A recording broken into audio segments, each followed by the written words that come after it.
puesto, o sea, los esclavos judíos que él había tomado fueron puestos en libertad. Por supuesto, al menos 2 o 3 generaciones fueron esclavos, crecieron como esclavos judíos en un país dominado por Roma. Pero regresaron a Jerusalén. Ahora, la educación o el nivel académico de los griegos era superior al de los judíos. Incluso hoy nosotros vemos cómo es que hay países que tienen un nivel superior académico en muchas áreas más que cualquier otro país. De la misma forma, en aquel entonces, cuando hablábamos sobre universidades como la de Alejandría, estábamos hablando de universidades de un nivel superior a cualquier otro. Es como que si ahora nosotros digamos, él es graduado en Harvard, él es graduado en Princeton, qué sé yo, cosas así. Incluso yo ni siquiera conozco a algún graduado de Harvard. No sé si ustedes alguna vez han conocido uno. Yo no lo conozco. Porque es una universidad de prestigio, alto nivel académico. No muchos van ahí. Eso era Alejandría. Por lo que la ciudad de Alejandría se conoció como una ciudad de un nivel académico alto. Las personas que vivían ahí no eran simples mortales, eran personas con vasto conocimiento cultural y científico. Y antes uno no iba a agarrar una carrera y pensaba, voy a agarrar esta porque no lleva mates. No, antes uno no escogía una carrera pensando en que no llevaba mates. Antes uno iba a las universidades como Alejandría y les enseñaban un vasto conocimiento general de lo que hasta ese momento se había investigado y descubierto. Entre ellas, o entre las cosas que encontramos, son conocimientos filosóficos, en ciencias exactas, en salud, o sea, medicina. También había alquimia, pero no vamos a entrar en eso. El punto es que uno no iba y estudiaba una carrera, sino que iba y adquiría un vasto conocimiento y después se especializaba. Eso eran esos lugares. ¿Por qué, Carlos, nos estás contando esto? Es que hoy vamos a ver un grupo de judíos que vienen de ese lugar. Es como que si esta mañana o esta tarde viniéramos acá y un graduado de Harvard viniera a hablar con nosotros y a contarnos. Entonces diríamos, este tipo sabe, tiene conocimiento superior al nuestro de alguna forma. Entonces, ese grupo creó su propia sinagoga. Como ellos se creían muy buenos, muy elitistas, crearon su propia sinagoga.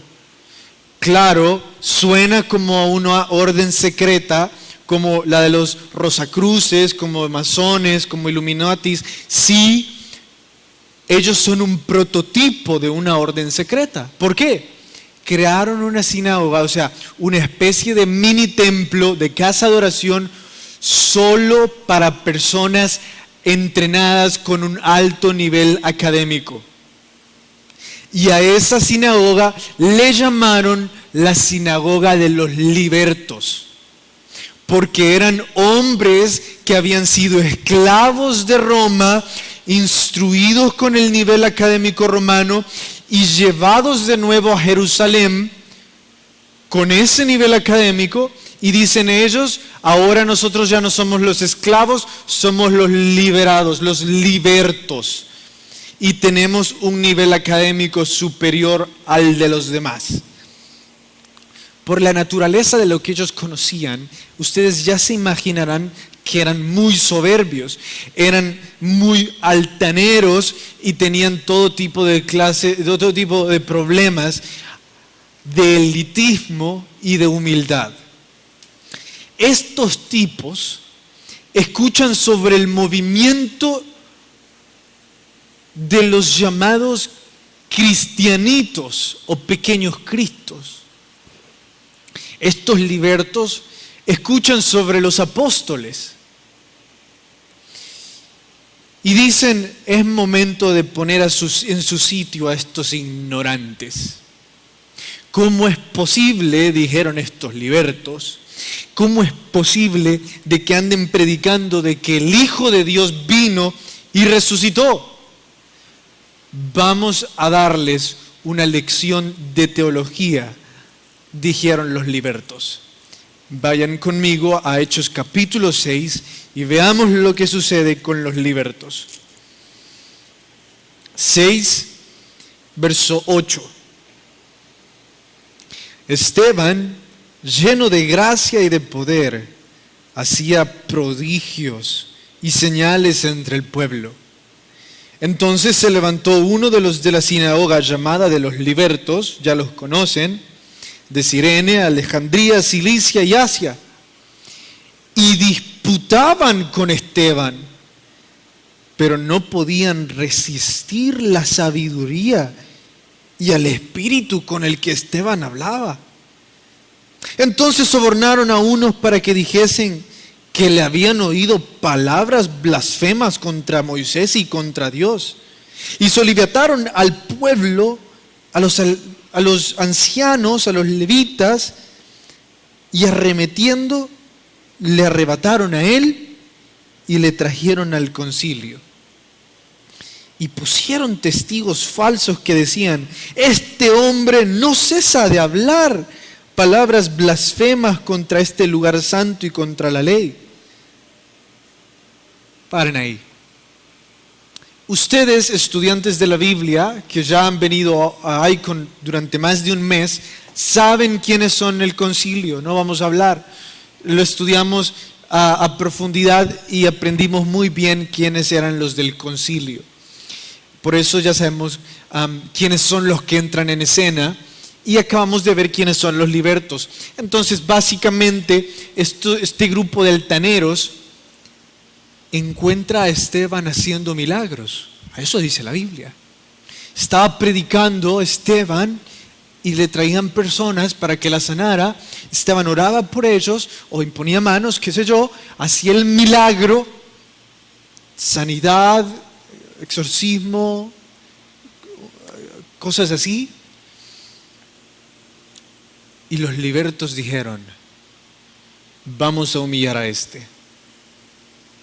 Entonces, con el vasto conocimiento que ellos tenían, se pararon frente a la multitud con Esteban y le dijeron: vamos a ver si sabes, Esteban. Contanos, ¿cuál es el linaje de Moisés? Contanos, ¿cuántos años tenía Moisés cuando fue llamado? Contanos, ¿de qué material fue hecha la serpiente con la que recibieron sanidad? Contanos esto y lo otro. Y empezaron a disputar con Esteban. ¿Saben por qué tomaron a Esteban? En el estudio pasado aprendimos quién fue Esteban. Aprendimos de que Esteban fue escogido para servir a las mesas en lugar de los apóstoles. Entonces, Esteban era un servidor que no ocupaba un puesto como los de alabanza, como predicar, como ser líder. Él simplemente abría la puerta, saludaba, él simplemente estaba pasando las letras en las canciones. Entonces, estos hombres altaneros dicen: este es un ignorante. Y vamos a hacer ver mal a todos los cristianos humillando a este. Pero ¿qué pasó? Esteban los humilló de tal forma que ellos ya no encontraban cómo callarlo. Venían con la frente en alto creyendo que le iban a hacer ver mal y terminaron viéndose mal ellos. Hay algunas cosas que vamos a retomar de esto. La primera, quiero que piensen en esto. Esteban era solo un servidor de mesas. No era un predicador, no era un líder de capilla, un líder de alabanza. Era solo un servidor de mesas. Y Dios lo escogió para dos cosas. Primero, para hacer milagros. Y segundo, para convertirse, escuchen esto, es grande, pregunta de examen, el primer mártir después de Jesús de la iglesia primitiva. Cuando murió apedreado, dice la Biblia, vio a Jesús. Lo vamos a ver la próxima semana. Vio a Jesús. Un simple servidor de mesas es recordado en la historia como el primer mártir después de Jesús y un hombre que hizo milagros y señales. Por cierto, ¿saben quién participó en la matanza de Esteban? ¿Saben quién era parte de la sinagoga de los libertos? Les voy a dar una pista. Aquel que se llamaba a sí mismo mitad romano y mitad judío.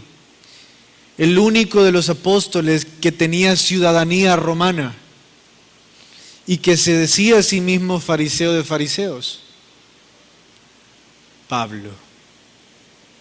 Pablo era parte también de la sinagoga de los libertos. Él formaba parte de un grupo especial de hombres que tenían un conocimiento superior al de los demás. El punto es,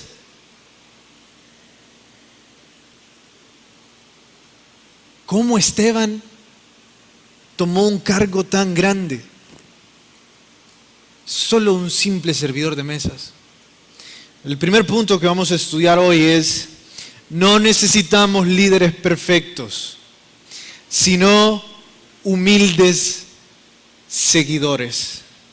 No necesitamos líderes perfectos, sino humildes seguidores.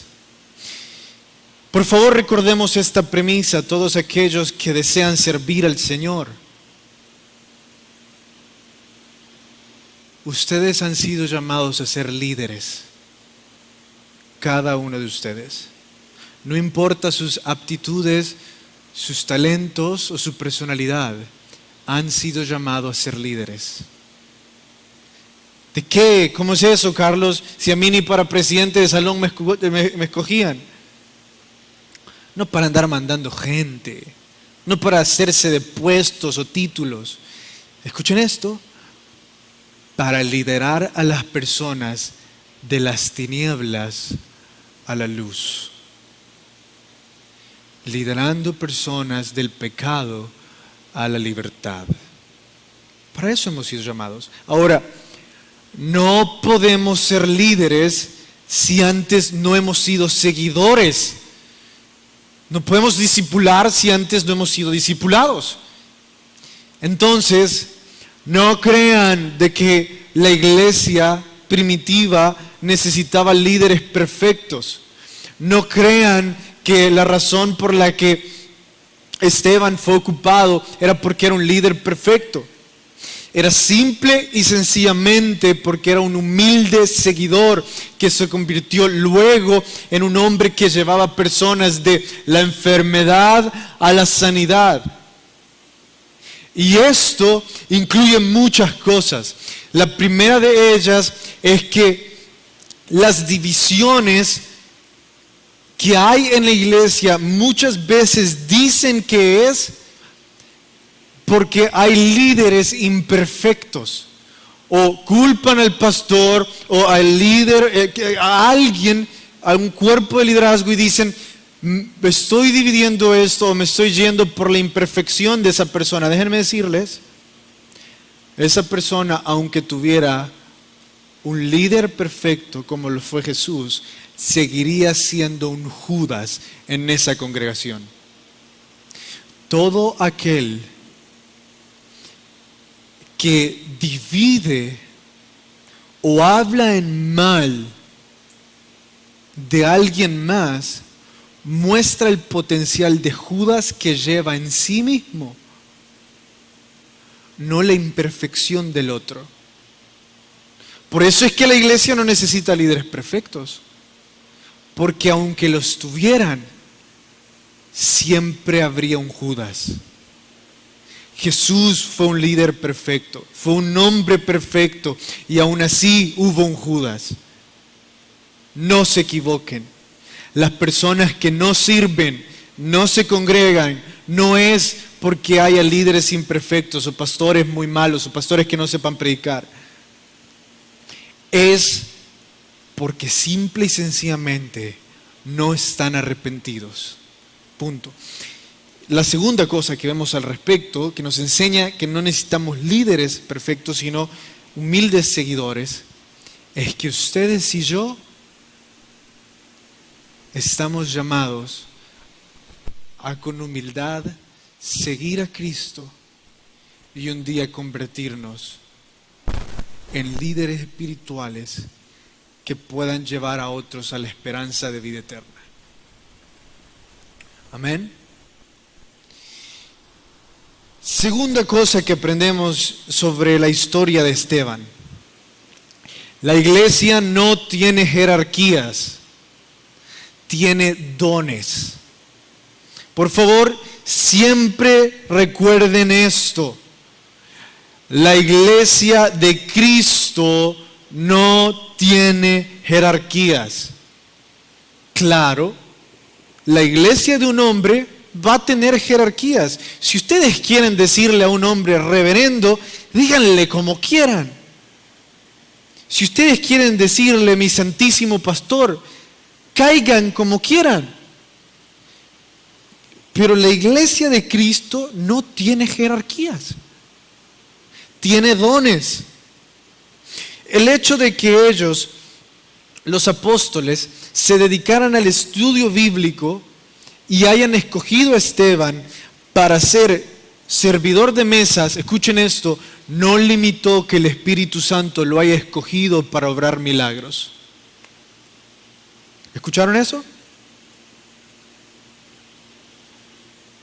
El hecho de que los apóstoles tenían el don de predicar y Esteban tenía el don de servir a las mesas, no limitaba la realidad de que el Espíritu Santo lo utilizó para hacer milagros, para darle el conocimiento necesario para debatir contra los libertos o para ser el primer mártir de la iglesia primitiva.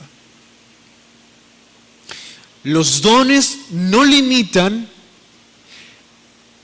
lo que el Espíritu Santo va a hacer a través de nuestras vidas. La iglesia no debería de jamás ver al predicador como un tipo de presidente o como un tipo de reverencia, pues así le llaman algunos. Imagínense la barbaridad, reverenciar a un mortal tan pecador como ustedes y como yo.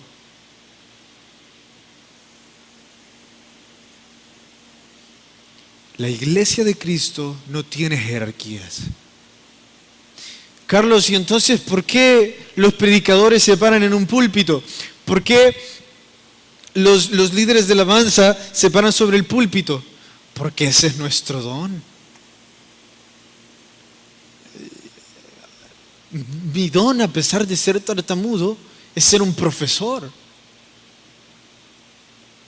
Si ustedes me ponen a cantar, les van a llorar los oídos. Si ustedes me ponen a cambiarle el pañal a un niño, me voy a terminar poniendo el pañal yo, o voy a terminar llorando yo. Pero si ustedes me piden que enseñe algo a una persona, a dos personas, ese es mi don. Si ustedes le piden a alguien que su don es cuidar a niños, de repente hacer algo diferente a su don va a ser difícil. Por lo que no deberíamos de ver de menos jamás el don de alguien más o ver como mayor el don de alguien más. Ustedes y yo somos iguales. Todos delante de los ojos de Cristo tenemos el mismo potencial para ser usados por el Espíritu Santo para hacer milagros en otras personas. No importa si ustedes están abriendo la puerta. No importa si ustedes están cambiando las letras, si están sirviendo en Mi Jesús o en capilla, si ustedes están predicando o tocando. El Espíritu Santo nos va a ocupar de igual forma. El día que ustedes vean de menos lo que están haciendo hoy, el día que ustedes digan, no, ¿qué va? Yo solo tomo la bioseguridad. El día que hagan eso, van a privarle al Espíritu Santo la oportunidad de obrar a través de ustedes y de llevar a gente de las tinieblas a la luz. Amén. Oremos.